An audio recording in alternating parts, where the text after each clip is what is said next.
आखिरी रोटी किसको देते हो? स्वयं खाते हो। आखिरी रोटी कुत्ते को, और पहली रोटी जोर से बोलो, गाय को। ये भी एक यज्ञ समान है, ये यज्ञ समान है, घर में रोज करना चाहिए। गौ माता को रोटी खिलाओगे तो यज्ञ समान फल आपको मिलता है। अगर आप ऐसा रोज करते हैं तो अनजाने में जो भी पाप है उस पाप से आपको मुक्ति मिलेगा। यह है प्रथम यज्ञ। और दूसरा यज्ञ है अग्नि में हवन करें। अब ये 5 काम रोज घर में कर लेना। अनजाने में अगर पाप हो जाते हैं तो उससे मुक्ति आपको मिलेगा। पहला यज्ञ गौ माता को रोटी खिलाना, दूसरा अग्नि में हवन करना, और तीसरा यज्ञ है चींटियों को, पक्षियों को कुछ न कुछ खाने के लिए दो, और चौथा यज्ञ है अतिथि सेवा, और पंचम यज्ञ है संत सेवा। ये 5 यज्ञ रोज हमें करना चाहिए। और बहुत ज्यादा पाप हो गया, नरक से बचने के लिए क्या करना होगा? तब सुखदेव जी ने अजामिल के सुंदर कथा को श्रवण कराया और भगवान के नाम का सहारा, नाम की महिमा सुखदेव जी ने राजा परीक्षित जी को श्रवण पान कराया है। अगर हम नाम जाप करते हैं तो नरक जाने से बच जाएंगे। जिस प्रकार अजामिल ने नारायण नाम लेकर के नरक जाने से वो बचा था, उसी प्रकार अगर भगवत नाम हम उच्चारण करते हैं, नाम में बहुत ज्यादा शक्ति है, रोज भगवत नाम हम उच्चारण करते हैं तो नरक से हम बच जाएंगे। प्यार से बोलो, जोर से बोलो ना। आगे नारायण कवच का उपदेश की कथा सुखदेव जी ने राजा परीक्षित जी को श्रवण पान कराया। और आज श्री परीक्षित महाराज कहते हैं, प्रभु एक बात बताइए, भगवान केवल भक्तों के ऊपर, देवता के ऊपर कृपा करते हैं, भगवान राक्षस के ऊपर क्यों नहीं कृपा करते? तब सुखदेव जी ने प्रहलाद जी की पावन कथा राजा परीक्षित जी को श्रवण पान कराया। प्रहलाद जी के बारे में आपने सुना तो होगा। आइए उनकी कथा हम श्रवण करते हैं। समह प्रिया सुहृद ब्रह्मन् भूतानां भगवान स्वयं इंद्रस्यार्थ कथम दैत्या नवधी द्विसमो यथा। राजा परीक्षित ने कहा, आपने अभी तक जो भी कथा हमको सुनाई, इसमें भगवान ने भक्त के ऊपर कृपा की, देवता के ऊपर कृपा की, ऐसी कथा आपने सुनाया, लेकिन राक्षस के ऊपर क्यों नहीं कृपा किया? तब सुखदेव जी कहते, महाराज आपको वो भी मैं कथा सुनाऊंगा। भगवान ये नहीं देखते दैत्य है या दानव, भगवान देखते हैं तो केवल उनके भीतर कैसा भाव है, उनमें कैसा प्रेम है। अगर प्रेम है, भक्ति है, तो दैत्य कुल में भी जन्म हो उसके ऊपर भी कृपा अवश्य करते हैं। तो सुखदेव जी कह रहे हैं, एक हिरण्यकश्यप नामक दैत्य है, वो वन में जाता है तपस्या करने के लिए। वन में गया तपस्या करने के लिए, आसन लगाया, बैठ गया, ओम ब्रह्मणे नमः उच्चारण कर रहा है। लेकिन वहां पर एक पेड़ है, वहां पेड़ में पक्षी बैठा है। पक्षी कहता ओम नमो नारायण। अब हिरण्यकश्यप को लगा कि मैं बार बार ब्रह्मणे नमः बोल रहा हूं, ये नारायण मेरा शत्रु का नाम ले रहा है, ऐसे में तपस्या करना मुश्किल है। देखो, आप उस जगह बैठना बिल्कुल पसंद नहीं करोगे जहां पर आपके विरोधी की प्रशंसा होती हो, आपके शत्रु की तारीफ जहां हो वहां पर रहना किसी को भी पसंद नहीं। ये हिरण्यकश्यप भगवान नारायण को शत्रु मानता है, शत्रु मानता है। भगवान का नाम सुना, उसको बड़ा बुरा लगा, तपस्या में मन नहीं लगा, घर गया। घर में जाकर के अपनी पत्नी से बोला, देवी मैं तपस्या करने गया था, लेकिन वो पक्षी बार बार नारायण नारायण बोल रहा था, लेकिन कयादु देवी ने जैसे सुना मेरे पति ने जीवन में पहली बार भगवान का नाम लिया, चाहे कुछ भी हो जाए इनके मुंह से कम 108 बार भगवान का नाम तो उच्चारण करवा के ही रहूंगी। अब पत्नी कयादु ने सोचा अब तो कैसे भी हो जाए भगवत नाम बुलवाना है। अब हिरण्यकश्यप ने कहा कि वो पक्षी ने नारायण उच्चारण किया इसलिए मन नहीं लगा, मैं वापस आया। अब शाम को जब भोजन करा रही हैं तब पत्नी कयादु कहती महाराज पक्षी क्या कह रहा था? बोले नारायण बोल रहा था। थोड़ी देर बाद फिर पूछते बताइए ना पक्षी क्या बोल रहा था? बोले नारायण बोल रहा था। और रात के समय गर्भ धारण संस्कार हो रहा था, उस समय भी पूछते पक्षी ने क्या कहा? बोले नारायण कहा। दूसरा दिन हुआ, फिर देवी जी कहते पक्षी ने क्या कहा था? बोले नारायण बोला। फिर भोजन कराते समय फिर पूछा बताइए ना वो पक्षी क्या कह रहा था? मैं भूल गई। बोले नारायण बोल रहा था। थोड़ी देर बाद फिर देवी जी ने पूछा कि प्रभु बताइए ना पक्षी ने क्या कहा था? हिरण्यकश्यप को क्रोध आता है, बोला नारायण नारायण नारायण बोल रहा था। कितनी बार और बताऊं? अब तो बड़ा क्रोध आ रहा है, लेकिन क्रोध में नाम लो, चाहे हंस के लो, चाहे रो के लो, चाहे निंदा में लो, नाम लिया है तो काम तो अवश्य करेगा। अब कयादु देवी अब खुश हैं, प्रसन्न हैं, मेरे पति ने भगवान का नाम लिया, वह अत्यंत हर्षित है।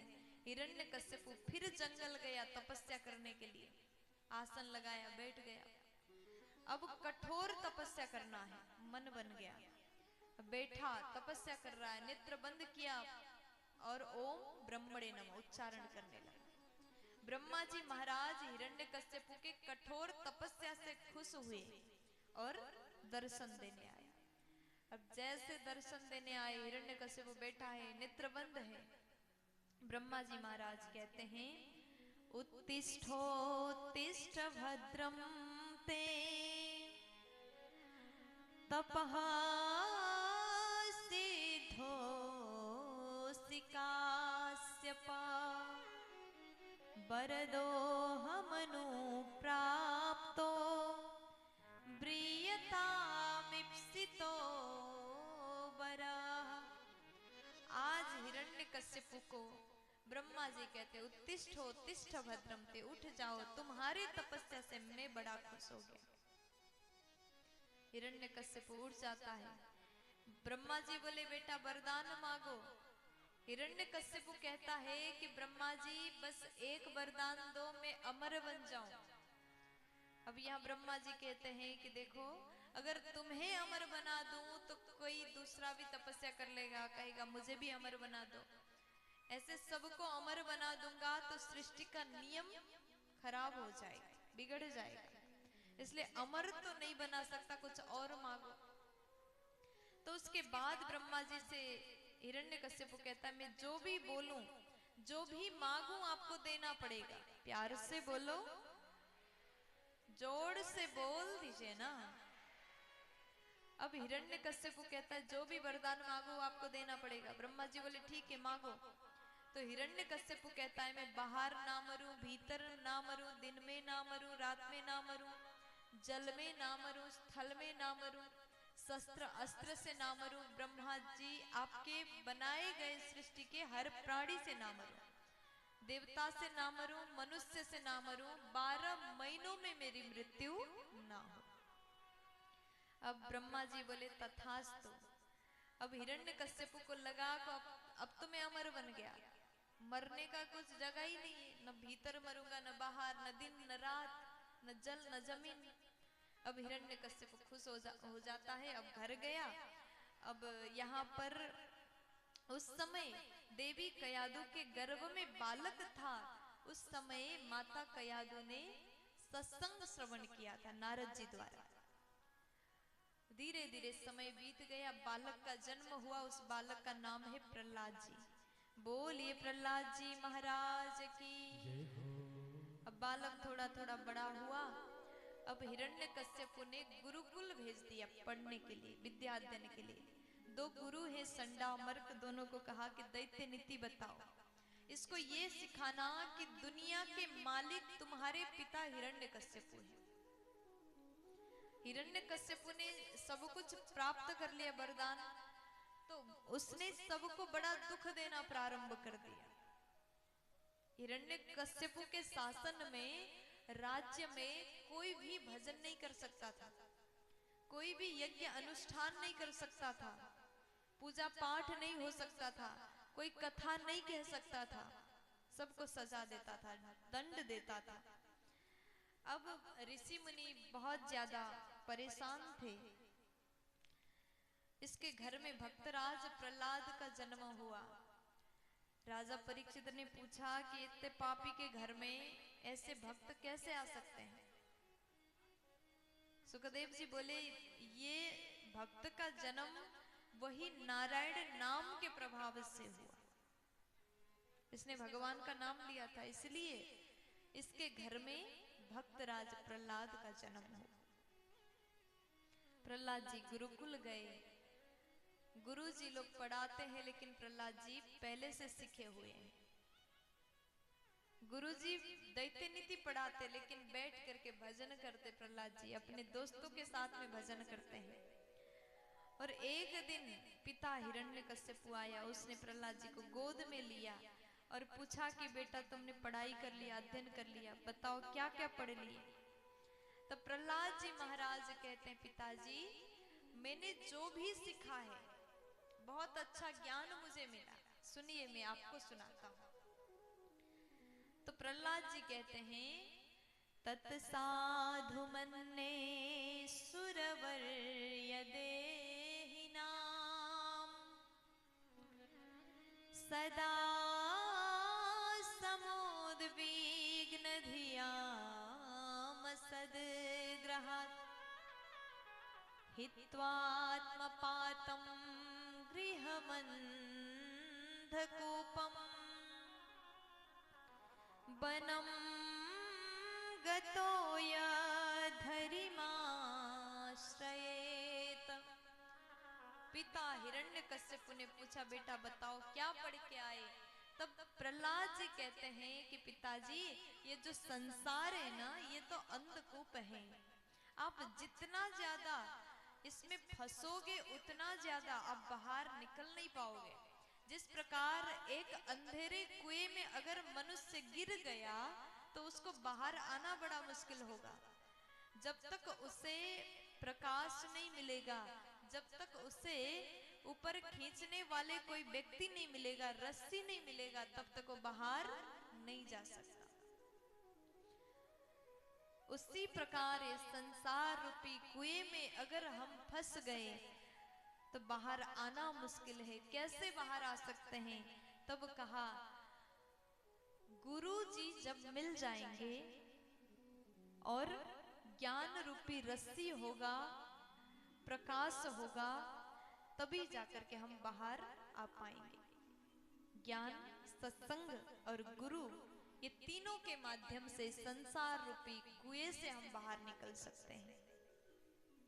अगर हमने सत्संग नहीं किया तो हम बाहर नहीं निकल सकते।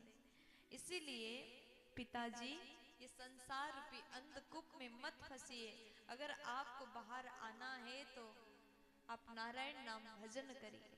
जैसे नारायण शब्द सुना, हिरण्यकश्यपु को क्रोध आया, बेटा को उठा करके फेंक दिया, जमीन में पटक दिया। अब उसके बाद में गुरुओं को डांटा। गुरुजी लोग कहते हैं हमने कुछ नहीं सीखा, ये तो पहले से सीख के आया। अब सीखा कहाँ था? कम उम्र में ही प्रहलाद जी को गुरुकुल भेज दिया। कब सीखे? तब सुखदेव जी कहते हैं, राजन सीखे इन्होंने माँ के गर्भ में ही सीखे थे। कैसे? नारद जी ने जो सत्संग श्रवण कराया था वो अंदर बैठ करके प्रहलाद जी सुन रहे थे। इसलिए कहते हैं अगर आपके गर्भ में बालक हैं तो उस समय आप जो सुनते हो, जैसा संग करते हो, जैसा बोलते हो, जैसे लोगों के साथ में रहते हो, उसका प्रभाव आपके गर्भस्थ शिशु पर होगा। अगर आपके गर्भ में बालक है, आप दिन रात फिल्मी गाने सुनते हैं ना, तो आपका जो बेटा होगा, बेटी होगी, बिल्कुल गाने गाने वाले ही पैदा होंगे। प्यार से बोलो। आपके गर्भ में बालक हैं, आप उस समय केवल पंचायत करोगे तो आपका बच्चा भी पंचायती होगा। बोल दीजिए ना। लेकिन आप सत्संग सुनोगे, ज्ञान की बातें सुनोगे तो आपका बेटा विद्वान होगा और भगवान का भक्त होगा। इसलिए कहते हैं जब गर्भ में बालक हो तो कथा सुनो, राम कथा सुनो, कृष्ण कथा सुनो, ताकि आपके बालक मर्यादित हो, संस्कारवान हो।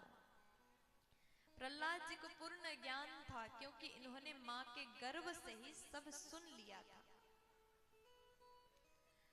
अब प्रहलाद जी के पिता घर चले गए। एक दिन प्रहलाद जी अपने घर आए, पिता हिरण्यकशिपु ने पूछा, बेटा तुमने क्या पढ़ाई किया? प्रहलाद जी कहते अब एक नहीं 9 बात सीख के आया। बताओ क्या सीख के आए? तब बालक कह रहे हैं, श्रवणम कीर्तनम विष्णोः स्मरणम पाद सेवनम अर्चनम वंदनम दास्यम सख्यमात्म निवेदनम। नवदा भक्ति की चर्चा प्रहलाद जी ने किया। हिरण्यकश्यप को बड़ा क्रोध आया और हिरण्यकश्यप ने प्रहलाद जी को दंड देना प्रारंभ किया। कभी गिर से गिराया, कभी आग से जलाया, जल में डुबा दिया। होलिका को बुलाया, उसकी बहन, जिसके पास में एक चूनर था जो आग से नहीं जलता था। उसको ओढ़ करके होलिका बैठ गई, गोद में प्रहलाद जी को रखा, आग लगाया, होलिका जल के राख बन गई। लेकिन प्रहलाद जी को थोड़ा सा भी चोट नहीं हुआ, थोड़ा सा भी उनको कुछ भी नहीं हुआ, थोड़ा सा भी जले नहीं। ये केवल नाम की शक्ति है। अगर नाम पर विश्वास है, भगवत नाम पर भरोसा है तो भगवान हर जगह बचाएंगे। बोलिए भक्तवत्सल भगवान की जय हो। अब प्रहलाद जी गुरुकुल गए हैं और बच्चों से, जितने उनके दोस्त थे, सबको बुलाया। सबसे कहते हैं बचपन से भजन करना चाहिए, आइए मेरे साथ में बैठ करके भजन करो। सब मिलके भजन कर रहे हैं। नारायण नारायण श्रीमन नारायण नारायण नारायण नारायण नारायण श्रीमन नारायण नारायण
भजमन नारायण नारायण भजमन नारायण नारायण।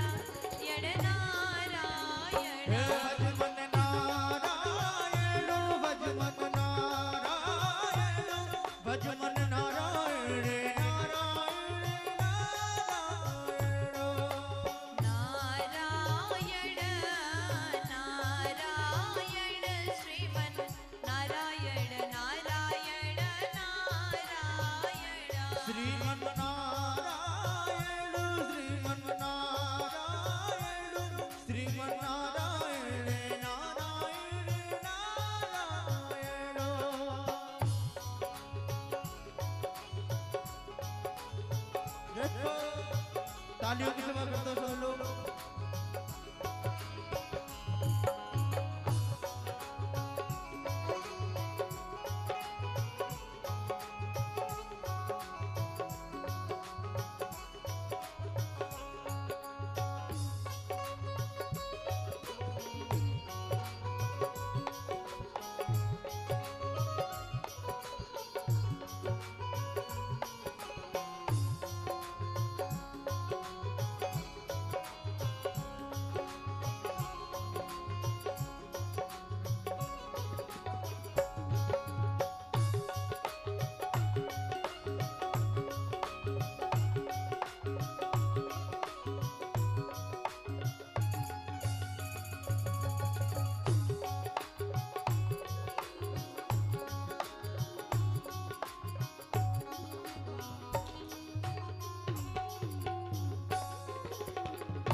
लक्ष्मी नारायण नारायण नारायण लक्ष्मी नारायण नारायण नारायण मुक्ति नारायण नारायण नारायण मुक्ति नारायण नारायण नारायण बद्री नारायण नारायण बद्री नारायण नारायण नारायण हे बद्री नारायण बद्री नारायण नारायण नारायण ओम नमो नारायण ओम नमो नारायण ओम नमो नारायण ओम नमो नारायण ओम नमो नारायण ओम नमो नारायण ओम नमो नारायण ओम नमो नारायण श्रीमन्नारायण नारायण श्रीमन्नारायण नारायण नारायण श्रीमन्नारायण श्रीमन्नारायण नारायण नारायण श्रीमन्नारायण श्रीमन्नारायण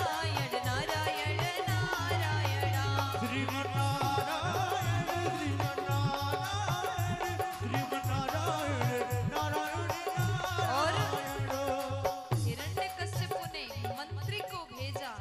मंत्री ने जैसे रोकना चाहा, छूते ही नाम के करंट लग गया, सब झूमने लगे।